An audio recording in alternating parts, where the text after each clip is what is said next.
Hello everyone. Today we see this new chapter, Prime Ministers and Council of Ministers.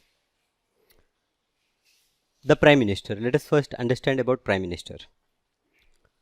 The Constitution of India provides for a Council of Ministers with the Prime Minister at the head to aid and advise the President. Okay. So here we understand that according to our constitution, or our constitution provide one system in which there is council of minister with prime minister as their head. And what is their duty? Their duty is to advise president to function or to do his work. The president act in accordance with their advice in the exercise of his functions. So based on the advice given by the prime minister or the council of ministers, president exercise his duties, his functions. The president may require the council of minister to consider their advice, but he shall act in accordance with the advice tendered after such reconsideration. What is given? The president may require the council of ministers to reconsider their advice. So sometime it happened that council of ministers advised to president, and president think that they should reconsider their advice. So after reconsideration, if they again give the same advice, then this time president has to accept that advice. Our is a parliamentary form of government. Therefore, our president is only a nominal head of the state. So in our country, we have parliamentary form of government. So the president, he is a nominal head only. It means that all the major decisions, they are taken through the parliament only. Thus the council of ministers headed by the prime minister is the most powerful institution in the Indian polity.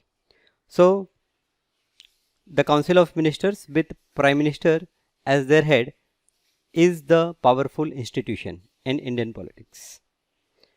Now let us understand the appointment of prime minister. The prime minister is appointed by the president. The president cannot act arbitrarily in this appointment.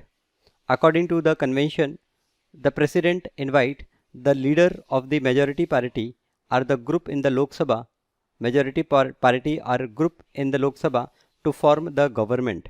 Okay, so here the appointment of prime minister is done by president, but president cannot appoint any person as a prime minister.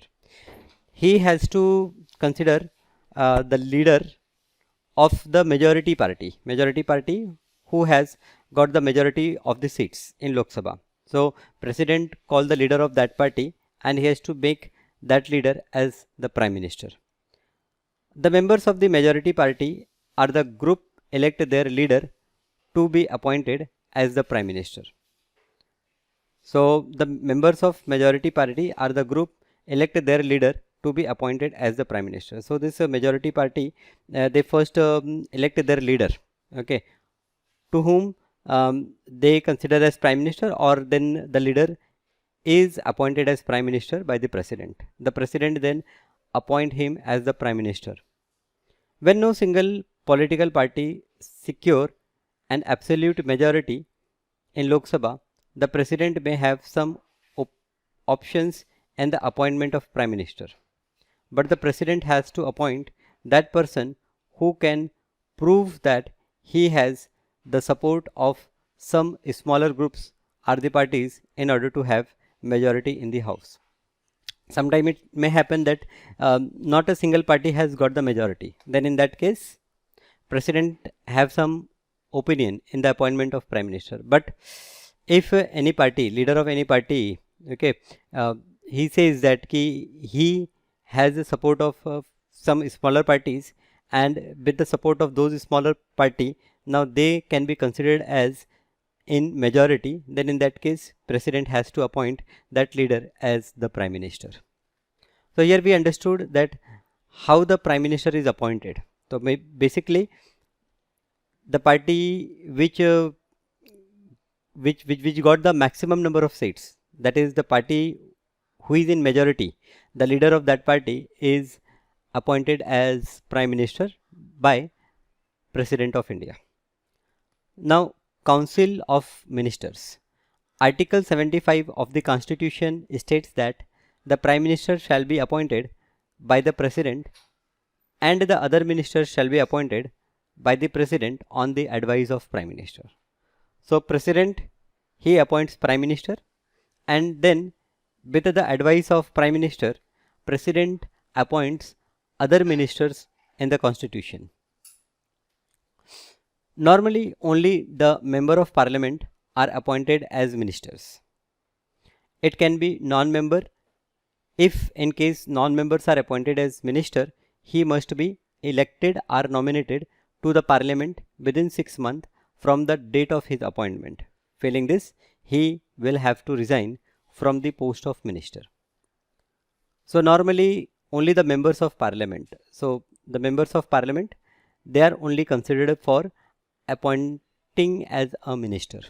Now if suppose a non-parliamentary, or we can say that a non-member of the Parliament was appointed as a minister, then in that case he has to be selected, or he has to be elected as the member of Parliament within 6 months.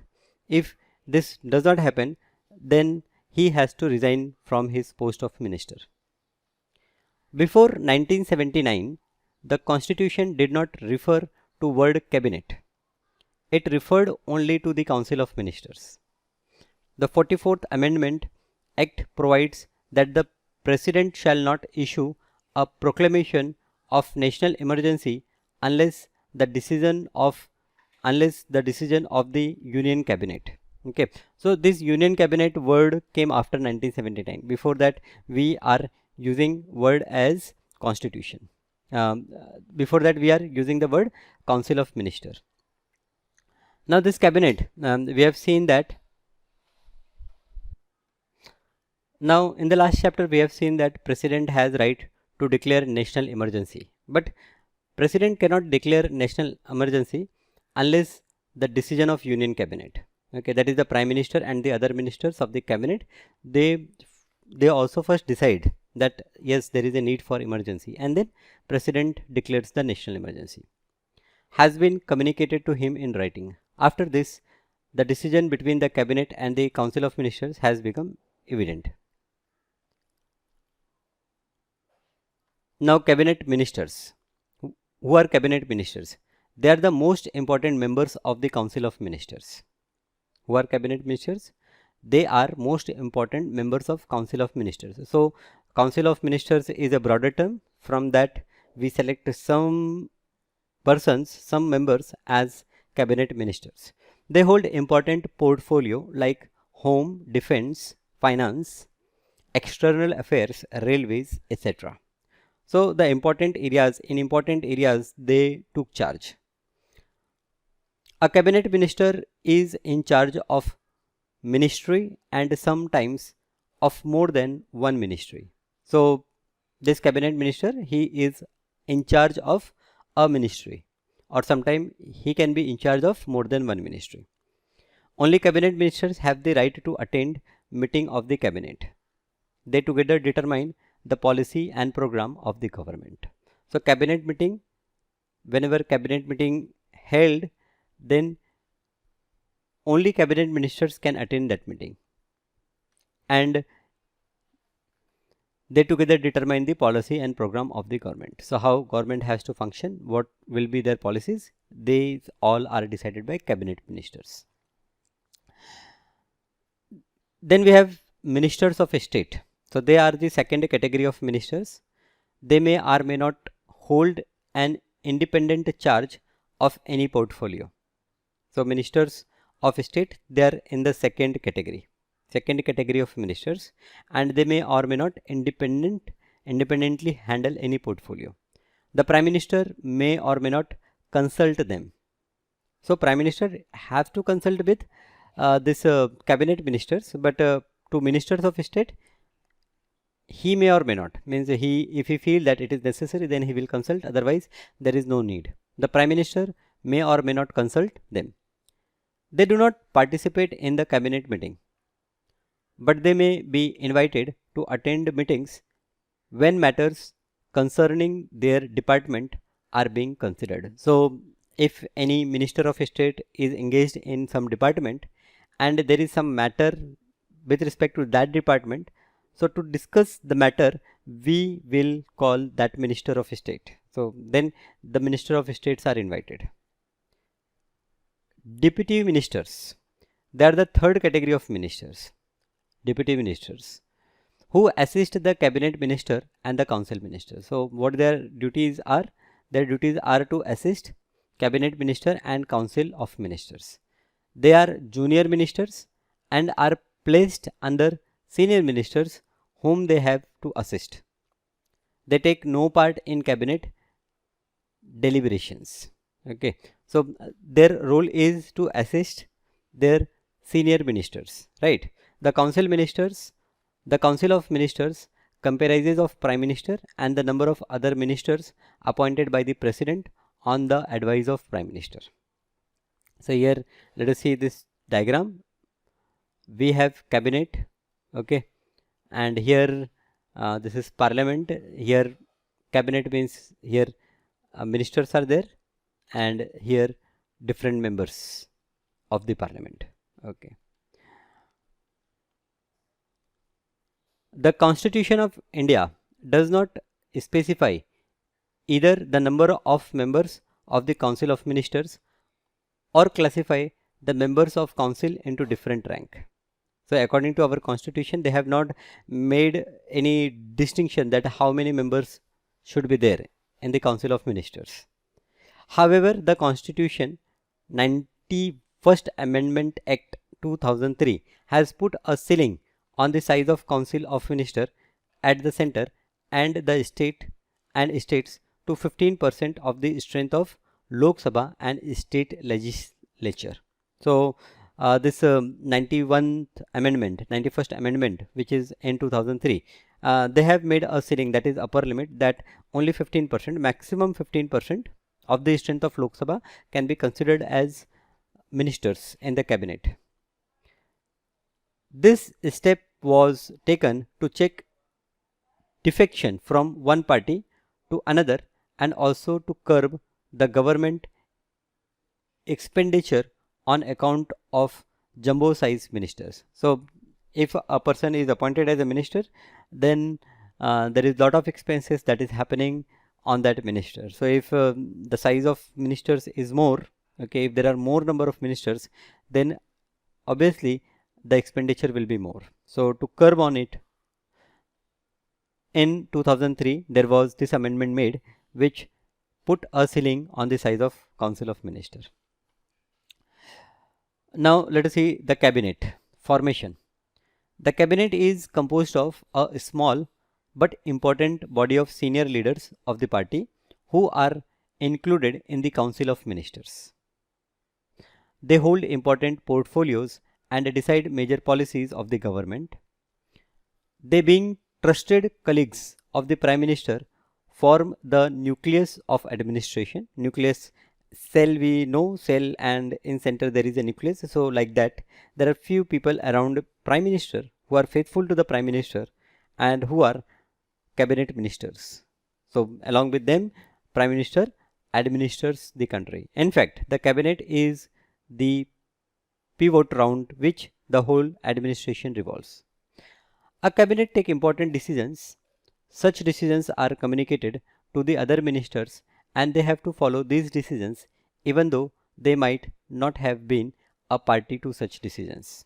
Okay, so cabinet take important decisions and everyone has to accept those decisions, whether they are there to take the decision or not, but everyone have to accept those decisions. So the cabinet take important decisions and such decisions are communicated to the other ministers and they have to follow the decisions even though they might not have been a party to such decisions. So whatever decisions cabinet ministers has taken, other ministers have to follow. Appointment of the cabinet. The Prime Minister select his seniors and trustworthy colleague and advise the president to appoint them as a cabinet minister. So appointment is done by president, but Prime Minister advises. So Prime Minister first select his team of some senior and trustworthy colleagues and then advises president to appoint them as a cabinet minister. The president then appoint them as a ministers as per the advice of prime minister, and then as per the advice of prime minister, president appoint them as the cabinet ministers. Now terms of office. The ministers hold office during the pleasure of president, but the president has little power even this regard because the prime minister and the council of ministers are directly responsible to the Lok Sabha and can remain in the office so long as they enjoy the majority support in the house of people.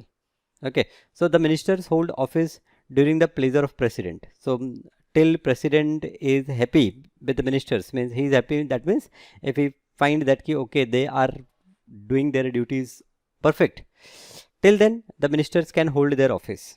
But as we know that the major power is with the prime minister and his cabinet, so president has little power in this regard because prime minister and this council of ministers, they are directly responsible to the Lok Sabha and they can remain in power, they can remain in the office so long as they enjoy the majority. Till their party is in majority, they can enjoy this position.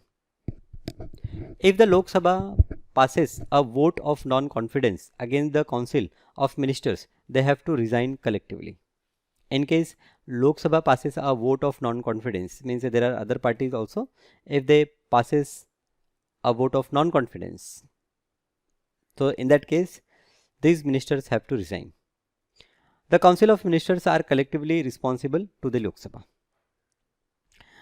Before ministers enter upon his office, the president administers him the oath of office and of secrecy. In the oath of office, the minister swears to. So before ministers enter to their office, they have to take oath, and this oath they have to take by president. Okay. So what is this oath? Bear true faith and allegiance to the Constitution of India. Uphold the sovereignty and integrity of India. Faithfully and conscientiously discharge his duties without fear or favor, action or ill will. In the oath of secrecy, the ministers swear not to directly or indirectly communicate or reveal to anyone any matter which is brought for consideration except as may be required for discharge of his duties. So they cannot tell anything, okay, which is considered to their notice for consideration. If they have to give some information which is required to discharge their duty, then in that case they can give that information, otherwise they have to make it secret. Even the ministers must be the members of either houses of parliament or must become one within 6 months of his appointment, failing which he will have to vacate his office. Now every minister must have to be a member of either house. Either they should be a member of Lok Sabha or they should be a member of Rajya Sabha. In case he is not the member of any of the house, then within 6 months he have to take the membership, otherwise he has to vacate his office, he has to resign. The salaries and allowances of the ministers are such as Parliament from time to time by law determines. The salaries and allowances of the ministers are such as Parliament from time to time by law determines. So how much salary they will get, it is all decided by the Parliament. Simple meaning is that. Powers and functions of the cabinet. So we have seen appointment of the cabinet and their term of office. Now powers and functions of the cabinet are administrative power. First administrative power, first point is policy making. The cabinet formulate both external and domestic policies of the government. It takes decisions on matters such as defense, economic policy, security needs, president's rule in state, formation of new states, industrial policy, imports and electoral forms. Individual ministers have responsible reasonable freedom of action, but on all major matters they have to consult the cabinet. Okay, so administrative power. What is administrative power? First is policy making. So the cabinet formulate both external and domestic policies of the government. So whatever external and domestic policies are there, it is formulated by cabinet. It take decisions on the matters such as defense, economic policy, security needs, president's rule in state, formation of new states, industrial policy, import and electoral form reforms. Individual ministers have responsible reasonable freedom of action, but on all major matters they have to consult the cabinet. So here we have seen power related with policy making. So the cabinet makes policies, okay, related to internal and external matters. Second is implementation of the policies. So policies, to make the policy, this is the power of cabinet, and to implement it is also the power of cabinet. So implementation of the policies. Once the policy decision is taken by the cabinet on any subject, it is conveyed to the ministers of state and the deputy ministers of the concerned ministry. They work out the details and passes it to the civil servant under that ministry to implement the decisions. In this way, the business of government is managed jointly by the Council of Ministers and the civil servant concerned. Implementation of the policy. So once the cabinet decides some policy, then those policies are conveyed to ministers of state, deputy ministers, and from them it is conveyed to different civil servants, and thus it is implemented. Coordinating the functioning of various ministers. The cabinet coordinates the working of various departments for the smooth implementation of government policies. Any government policy, be it eradicating unemployment, improving public health service, or increase in government revenue, requires involvement of several departments for its formulation and implementation. So coordinating the functionings of various ministers. So the cabinet coordinates the working of various departments. So there is a need to coordination between various departments for the smooth implementation of government policies. Any government policy, we have given few examples, like it would be the eradicating unemployment, or improving the public health service, or increasing the government revenue. It requires involvement of several departments for its formulation and implementation. So there is a coordination required between different departments, and this is done by, we can say, cabinet minister. Fourth is appointment. All the major appointment, though made by president, are decided upon by the cabinet. Okay, so president appoint different persons on the major positions, but he was advised by the cabinet ministers. So actually the cabinet ministers decide who has to be appointed. Okay, only their face is president. Such appointment refers to appointment of judge of the Supreme Court, high courts, governor of states, chief election commission, and other dignitaries. The cabinet chooses our ambassador to other nations. Similarly, apart from all these important appointments, cabinet also chooses the ambassadors to other nations. So this is power related with administrative power. Second is legislative power. So before legislative power, let us see what is given here. Features of the cabinet system. So the cabinet is the apex body. The cabinet is the apex body consisting of ministers of cabinet, rank and headed by the prime minister. The main features of the cabinet system are: president as nominal head. President as the nominal head. The president is the constitutional head of the state with the executive power in the hand of the cabinet. The cabinet, in the name of president, formulate policies of the government, directs their implementation, and is accountable for them. So everything is decided by the cabinet. Only it is implemented in the name of president. So president as a nominal head. Coordinating between ministers and parliament. The ministers act as both legislator and administrator. As the legislator, they attend the meeting of parliament and take active part in its debate and discussions. As administrators, they hold different executive portfolios and carry on administration of the union government. So the ministers, they have both legislative power as well as administrative power. So they took part in the discussions and debates of the parliament, as well as they administer and hold different executive portfolios and carry out administrative functions. The ministers are members of parliament and enjoys the support of their party, which hold the majority in the Lok Sabha.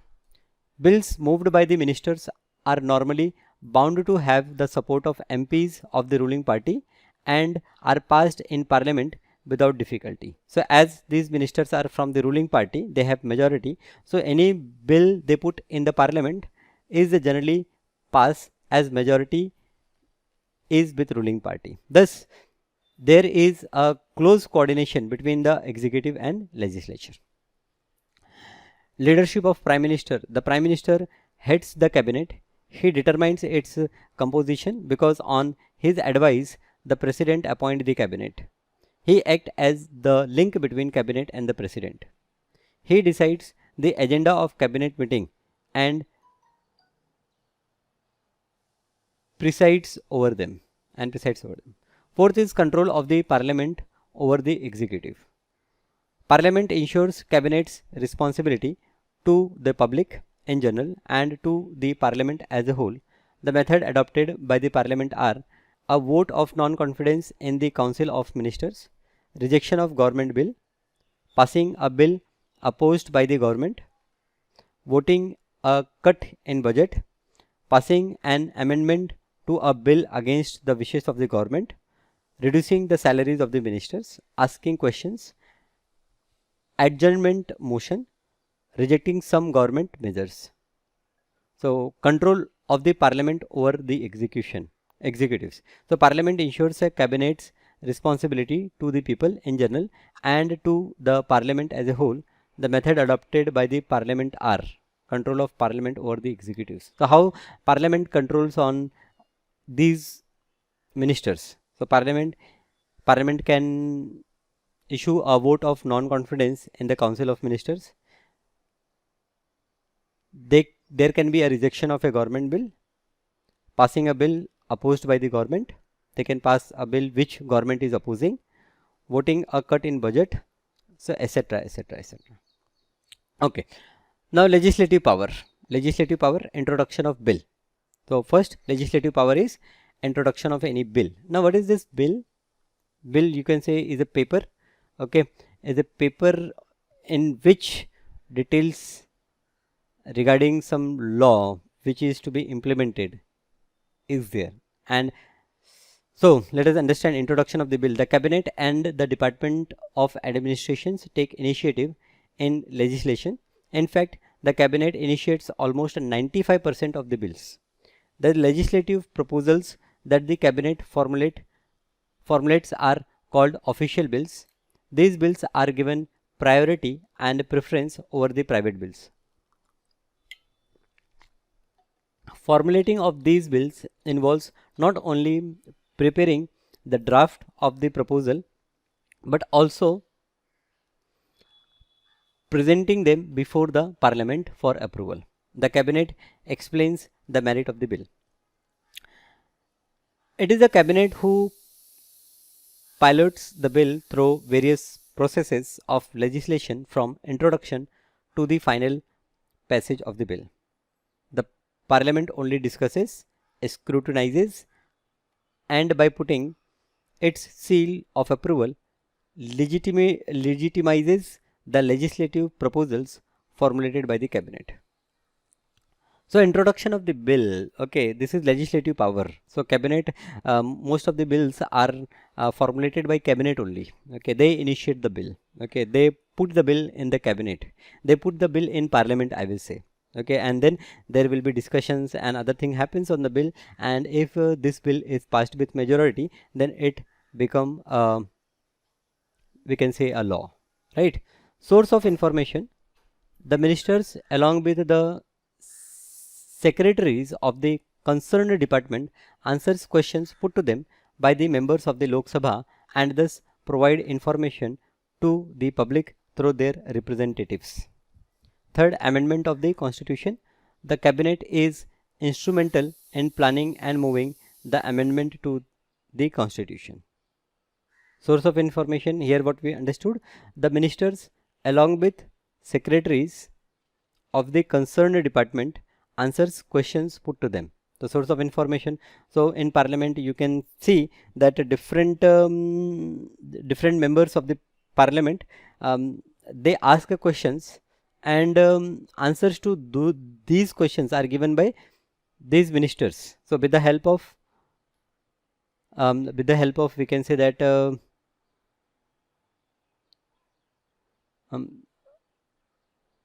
department, what the ministers along with the secretaries of the concerned department. So with the help of secretaries of the concerned department, they answer the question which is put in the Lok Sabha and thus provide information to the public through their representatives. Amendment of constitution: so the cabinet is instrumental in planning and moving the amendment of constitution. If there is a need felt to change some part of the constitution, then it is initiated by the cabinet ministers. Summoning the House of Parliament: although the houses are summoned by the president, initiatives in this matter is taken by the Ministry of Parliamentary Affairs. President's special address: the cabinet prepares the president's special address to the parliament. So president, it gives his address to both the houses, but this is prepared by cabinet ministers. The cabinet thus sets forth its legislative program at the commencement of the first session of Lok Sabha after each general election and at the commencement of the first session of parliament each year. Issuing ordinance: cabinet also advises the president to issue ordinance when the parliament is not in session. So when the parliament is not in session, it advises president to issue ordinance. Financial power. First, budget. The finance minister prepares the annual budget containing the estimates of income and expenditure for issuing year. Though the budget is passed by parliament, usually no changes are made in the budget figure against the wishes of the cabinet. Any amendment to the budget proposal against the wishes of the cabinet that may be passed by the Lok Sabha amount to a vote of non-confidence in the ministry. It happens only when the ministry has lost the support of majority in the Lok Sabha. In such situations, the ministry must resign. Okay, what is given?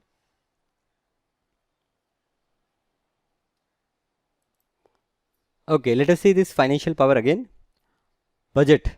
The finance minister, first is budget. The finance minister prepares the budget. Annual budget containing estimates of income and expenditure. What is this budget? It is an annual report which contains estimate of income and expenditure, means how much they will earn and how much they will expend during the year. Though the budget is passed by the parliament, usually no changes are made in the budget figure against the wishes of the cabinet. So this budget is generally passed by parliament and there is no change in this budget based on the wish of cabinet. Any amendment to the budget proposal against the wishes of the cabinet that may be passed by the Lok Sabha amount to a vote of non-confidence in the ministry. So finance ministry, it proposes the budget. Okay, it gives the budget, and if anyone opposes this budget, that is, there is a no confidence in the ministry. It happens only when the ministry has lost the support of majority in the Lok Sabha. So when this happens, means otherwise all the ministers who are there in majority, they support the budget. Okay, if it is not supported, that means they are not in majority in the Lok Sabha. In such a situation, the ministry must resign. Second is the finances of the government. The cabinet is responsible for expenditure of the government, for presenting the demand for grants, and also for raising necessary income by various means including taxation. So finance of the government, this cabinet, it arranges the finance for government. So the cabinet is responsible for the expenditure of the government. So cabinet is responsible because government is expending through the decisions of this cabinet only. The cabinet is responsible for expenditure of the government, for presenting the demand for grants, and also for raising necessary income by various means including taxations, and they are responsible for getting income through various sources including taxation. So tax is the major source of income, right?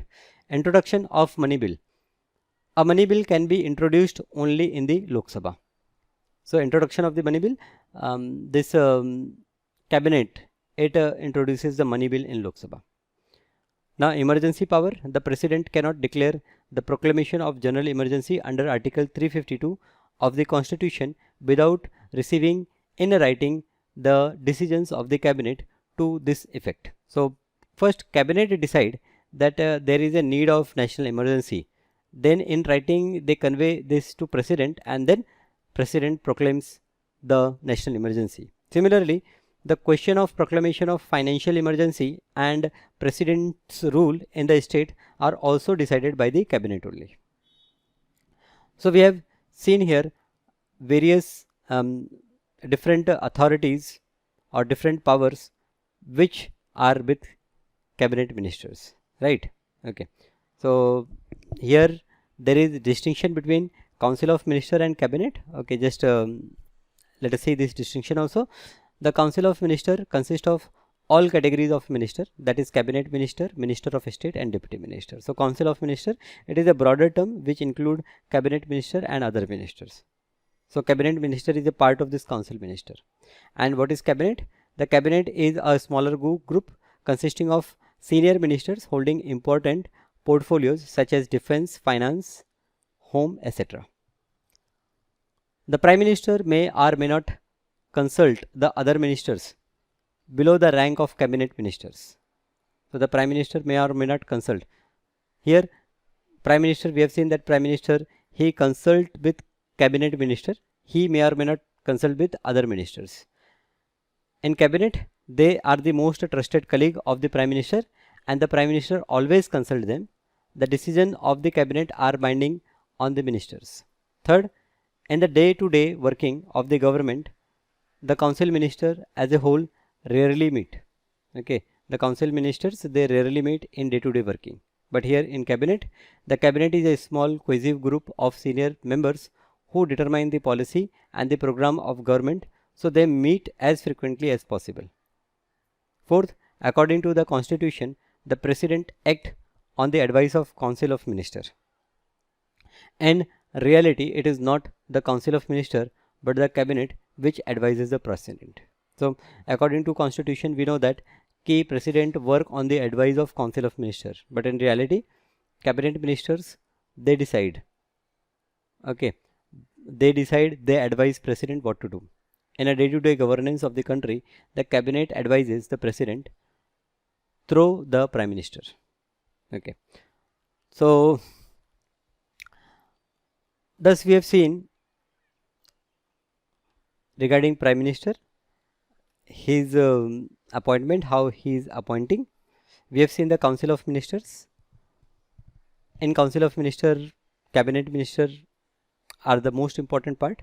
We have seen formation of cabinet minister, their appointment, their term of office, and their power. In power, we have administrative power, which include policy making and implementation of policies and coordinating the functioning of various ministers.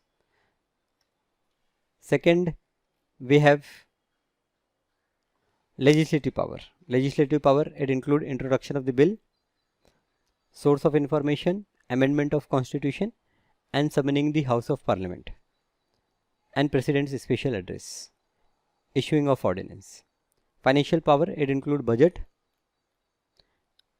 finance of the government, and introduction of money bill. And then we have emergency power. So these are the power of the cabinet. Position and power of the prime minister, let us discuss this in our next class.